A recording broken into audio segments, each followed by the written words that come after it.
जननी जन्म सौख्यानां वर्धने कुल संपदां पदवी पूर्व पुण्यानां लिख्यते जन्म पत्रिका आदित्याय च सोमाय मंगलाय बुधाय च गुरु शुक्र शनिभ्यश्च राघवे केतवे नमः। गजाननं भूतगणादि सेवितं कपित्थ जम्बो पलसार पक्षितम उमासुदं सोக विनाश कारणम नमामि विघ्नेश्वर पादपங்கஜம்। உலகெங்கும் வாழக்கூடிய நெக்ஸ்ட்ஜென் நேயர்கள் அனைவருக்கும் வணக்கம். நான் மக்கள் ஜோதிடர் மருத்துவ ஜோதிடர் டாக்டர் வி ராஜ்குமார் சிவாச்சாரியார் பேசுகிறேன். எல்லாரும் எப்படி இருக்கீங்க? நலமா இருப்பீங்க நம்புறேன். இன்றைய தினம் நாம் பார்க்கக்கூடியது செப்டம்பர் மாத ராசி பலன்கள்.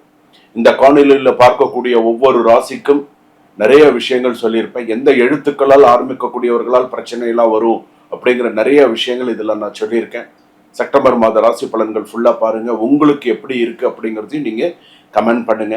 உங்களுக்கு ஏதாவது சந்தேகம் இருந்தால் உடனே கேளுங்க.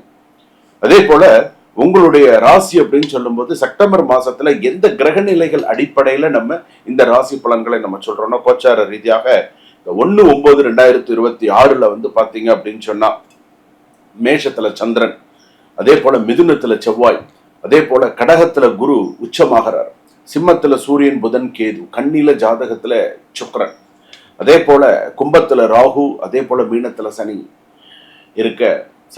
இருக்கக்கூடிய சூழ்நிலையில ராசிகளுக்கு எப்படி இருக்கும், 12 ராசிக்கு எப்படி இருக்கும், எந்த இடத்துல நம்ம நிதானமா இருக்கணும், எந்த இடத்துல நம்ம கரெக்டா இருக்கணும், எந்த இடத்துல நம்ம என்னென்ன செய்யணும் செய்யக்கூடாது, செய்யணுங்கிற விஷயத்தை விட எந்த இடத்துல செய்யக்கூடாது அப்படிங்கிறது மிக முக்கியமானது, எந்த இடத்துல பேசணும் எந்த இடத்துல பேசக்கூடாது அப்படிங்கிறது மிக முக்கியம். அதாவது பேசுறதை விட எந்த இடத்துல பேசணும் நுண்ணறிவோட நம்ம பேசுறோம் பார்த்தீங்களா, அதுதான் இம்பார்ட்டன்ட். இந்த இடத்துல இந்த சார்ந்த இடத்துல நம்ம பேசினா நம்மளோட விஷயம் ஒர்க் அவுட் ஆகுமா அப்படிங்கிறது நம்ம பார்க்கணும். இந்த இடத்துல பேசினா நமக்கு சரியா இருக்குமா, அந்த இடத்துல பேசணும். லூஸ் ஸ்டாக்ஸ் இருக்கக்கூடாது, சில விஷயங்கள்லாம் இருக்கக்கூடாது. ஸோ அப்போ மேஷராசிலேருந்து மீனராசி வரைக்கும் ஒவ்வொருத்தரும் ஒரு கஷ்டப்பட்டுட்டு தானே இருக்கீங்க. மேஷராசிலேருந்து மீனராசி வரைக்கும். அப்போ செப்டம்பர் மாதம்னு வரும்போது நீங்கள் எதில் கவனமாக இருக்கும்? ஏதாவது ஒரு சின்ன இடத்துல மிஸ்டேக் பண்ணிடுறீங்க. பண்ணாமல் யாரும் கிடையாது. சின்ன இடத்துல மிஸ்டேக் பண்ணிடுறீங்க.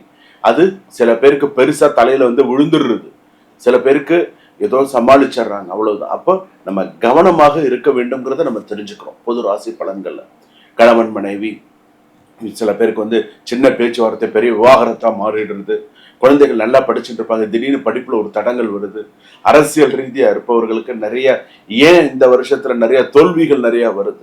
அரசியல்ல இருப்பவர்களுக்கு சில பேருக்கு, நான் எல்லாரையும் சொல்லல, சில பேருக்கு ஏன் அரசியல் ரீதியாக பல தோல்விகளை சந்திச்சுட்டே இருக்கீங்க, இதெல்லாம் நம்ம தெரிஞ்சுக்கணும். அப்ப செப்டம்பர் மாசத்துல என்ன சொல்லியிருக்கு, என்ன பண்ணணும், கிரகநிலைகள் என்ன சொல்றது, தட் இஸ் மோஸ்ட் இம்பார்ட்டன்ட் அப்படின்னு சொல்றோம். அதனால வாங்க 12 ராசிக்குள்ள போவோம். கடைசி வரைக்கும் வீடியோ ஸ்கிப் பண்ணாம பாருங்க, சப்ஸ்கிரைப் பண்ணிக்கோங்க. கடைசி உங்களுக்கு ஏதாவது சந்தேகமா இருந்தால் இமீடியட்டா ஒரு அப்பாயின்மெண்ட் ஃபிக்ஸ் பண்ணி ஜாதகம் பாருங்க. அப்பதான் நான் என்ன சொல்ல வரேன் அப்படிங்கிறது உங்களுக்கு தெரியும். உங்க சுய ஜாதகத்தை நீங்க ஒரு முறை பார்த்துக்கலாம். சுபம். வாழ்க வளமுடன், இன்பமே சூழ்க, எல்லோரும் வாழ்க. மிதுன ராசி நேயர்களை, புனர்பூச நட்சத்திரம் மிதுன ராசி, திருவாதிரை நட்சத்திரம் மிதுன ராசி, அதே போல புனர்பூச நட்சத்திரம் மிதுன ராசி, மிருகசீரிஷ நட்சத்திரம் மிதுன ராசி, திருவாதிரை நட்சத்திரம் மிதுன ராசி. சோ இந்த மிதுன ராசி அப்படின்னு சொல்லும் போது செப்டம்பர் மாசம் உங்கள் வார்த்தையே வெற்றிக்கான முதல் அறிகுறி. நீங்க பேசுறத வச்சுதான் சில விஷயங்கள் வரப்போறது, சில விஷயங்கள் சாதிக்க முடியும். நீங்க எந்த இடத்துல சில இடத்துல பேசாம இருந்துட்டீங்கன்னா எதுவும் சாதிக்க முடியாது. பேச வேண்டிய இடத்துல பேசுங்க. புதிய தொடர்பு, வேலை, பணம் அல்லது தொழிலில் எதிர்பாராத கதவுகள் திறக்கும். சோ நிறைய நல்ல விஷயங்கள் வரும். அதே போல வந்து பாத்தீங்கன்னா மிதுனத்திற்கு தொடர்புகள், முயற்சி, தொழில், பணம், பயணம், குடும்ப முடிவுகள் எல்லாமே வந்து பாத்தீங்கன்னா சில விஷயமாக பார்க்கப்படுகிறது. இதெல்லாம் முக்கியமா பார்க்கப்படுகிறது அப்படின்னு சொல்லலாம். மிதுனத்தின் இயல்பான ஆர்வம், நகைச்சுவை, பகுத்தறிவு, புரிந்து கொள்ளும் திறன் இந்த மாதத்தில் பெரிய பலமாக அமையும். ஒரே பாதையில் இருக்காமல் புதிய வாய்ப்பை அடையாளம் காண்பதே செப்டம்பர் மாதத்தின் வெற்றி. சோ இதெல்லாம் ஞாபகம் வச்சுக்கோங்க. இன்டர்வியூ, மீட்டிங் மூலமாக வாய்ப்பு, புதிய ப்ராஜெக்ட் கிடைக்கலாம், மேலதிகாரிகள் முக்கிய பாராட்டு பேச்சுக்கள் நடக்கலாம், உங்கள் திறமையை காட்டுவதற்கு நல்ல பிரசன்டேஷன் அல்லது டிஸ்கஷன் வாய்ப்பு வரலாம். இந்த மாதம் உங்களுக்கு ரெஸ்யூமை விட உங்கள் வார்த்தையை மிக முக்கியம் அப்படின்னு சொல்றது. Marketing, sales, media, communication, education, online business போன்ற துறைகளில் சிறப்பு. அதிக திட்டங்களை ஒரே நேரத்தில் தொடங்கி பாதியில் விட்டு விடாதீர்கள். ஒண்ணு ஆரம்பிச்சா கடைசி வரைக்கும் பண்ணுங்க. இதை ஆரம்பிச்சு பாதியில விடுறது, அதை ஆரம்பிச்சு பாதியில விடுறது, இதெல்லாம் வேண்டாம். அதே போல பணவர வருமானத்திற்கு வழி தேடி செலவுக்கு எல்லை வை. இதன் பண விஷயத்துல இதை மட்டும் ஞாபகம் வச்சுக்கோ. Side income, commission, freelance, additional work இதெல்லாம் வாய்ப்பு கிடைக்கும். நல்லா ஞாபகம் வச்சுக்கோ. வருமானத்துக்கு வழி தேடு, செலவுக்கு எல்லை வை. அதுக்கு ஒரு ஒரு முடிவு வச்சுக்கோ, இப்படிதான் அப்படிங்கிறது. மார்க்கெட் அப்படின்னு எடுத்துக்கும் போது ஷேர் மார்க்கெட்ல எல்லாம் எடுத்துட்டீங்க அப்படின்னு சொன்னா வதந்திகளை நம்பி சில விஷயங்கள் எல்லாம் பண்ணாதீங்க. ஷார்ட் டேர்ம் ஸ்பெகுலேஷன், அதே போல அளவுக்கு மீறிய ரிஸ்க் வேண்டாம். உங்க திட்டங்களில் இருந்து விலகாதீர்கள். ஒன்ஸ் ஒரு விஷயம் கான்பிடென்டா முடிவு பண்ணினீங்கன்னா பண்ணினதுதான். அதே போல டேட்டா, ரிஸ்க், ரிட்டர்ன், டைம், இந்த 4ஐயும் பார்த்து இன்வெஸ்ட் பண்றதுக்கு முடிவு பண்ணிக்கோங்க. வீடு, லோன், ப்ராப்பர்ட்டி தொடர்பான புதிய தகவல்கள் கிடைக்கலாம். ரீபேமெண்ட் டேர்ம்ஸ், பெனால்டி இதெல்லாம் கொஞ்சம் எப்படி இருக்கு என்னன்னு பாத்துக்கோங்க. ப்ராப்பர்ட்டி வாங்கும்போது லீகல் வெரிஃபிகேஷன் ஒரு தடவைக்கு 2 தடவை பாத்துக்கோங்க. திருமணம், மறுமணம் சம்பந்தப்பட்டதெல்லாம் சிறப்பா இருக்கும். ஒரு நல்ல வார்த்தை உறவை இணைக்கும். ஒரு தவறான வார்த்தை அன்னெசரி ஆர்குமெண்ட்டை உருவாக்கும். சோ கவனமா இருந்துக்கும்.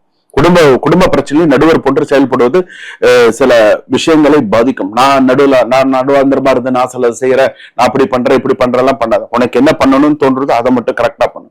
வழக்கு இருந்தால் தகவல் பரிமாற்றத்தில் கவனம் தேவை. இமெயில், மெசேஜ், அக்ரிமெண்ட், ரெசிப்ட் போன்றவற்றை பாதுகாப்பு வைத்துக் கொள்ளுங்கள். எதையும் உணர்ச்சியில் எழுதவோ அனுப்பவோ வேண்டாம். அப்படியே டென்ஷனா அனுப்புறது, இமெயில் அனுப்புறது, ஏதாவது ஒரு சில விஷயங்கள் பண்றது, இதெல்லாம் வேண்டாம். கோபத்தில் மெசேஜ், ரகசிய தகவலை பகிர்தல், நண்பரின் இன்வெஸ்ட்மெண்ட் அட்வைஸ் பிளைண்ட்லி ஃப்ளோ செய்தல் வேண்டாம். ஒரே நேரத்தில் பல கமிட்மெண்ட்ஸ் வேண்டாம். உறுதிப்படுத்தாத தகவலை பரப்புதல் வேண்டாம். சோ சில விஷயங்கள் பண்ணுங்க. காக்கி என்ற எழுத்து ஆரம்பிக்கக்கூடிய எழுத்துக்களால் பாதிப்பு வரும். அதிகமான மென்டல் ஆக்டிவிட்டி காரணமாக தூக்கம் மற்றும் மன அமைதி கெடலாம். சோ கரெக்டா பாத்துக்கோங்க. மிதுன மாணவ மாணவிகளுக்கு சிறப்பா இருக்கும். வாழ்க்கையில் தருவது நான் நினைத்ததே இல்லை, இந்த தொடர்பு இவ்வளவு பெரிய வாய்ப்பாக மாறும் என்று அந்த அளவுக்கு சொல்லக்கூடிய விஷயம் உங்களுக்கு வரும். என்ன கொஞ்சம் அப்படி இப்படி சில விஷயங்கள்லாம் பிளஸ் மைனஸ் அப் டவுன்ஸ் இருக்கதான் இருக்கும். எல்லாத்தையும் கொஞ்சம் அனுசரிச்சு போய்க்கோங்க.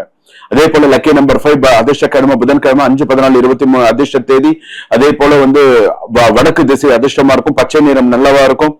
உங்களோட குவாலிட்டி பாத்தீங்கன்னா நுண்ணறிவு, உங்களுடைய மாதத்தின் சக்தி, கம்யூனிகேஷன், தொடர்பு கரெக்டா இருக்கணும். அதே போல உங்களோட மிதுனத்தின் தனித்தத்துவமான சில விஷயங்கள் அப்படின்னு சொல்லும் போது புதுமை சிந்தனை, கற்றல் ஆர்வம், அதே போல சாதுரியம், புரிதல், இது எல்லாமே இருக்கு. ஒரு அழைப்பு, ஒரு சந்திப்பு, ஒரு புதிய தொடர்பு உங்கள் வாழ்க்கையை மாற்றலாம். அதனால இந்த மாதம் மிகப்பெரிய ஆயுதம் உங்கள் அறிவு, மிகப்பெரிய ஆபத்து உங்கள் அவசரமான வார்த்தையை பிரயோகிக்கும் போது பார்த்து நிதானமாக பிரயோகிக்கவும். சுபம். வாழ்க வளமுடன்.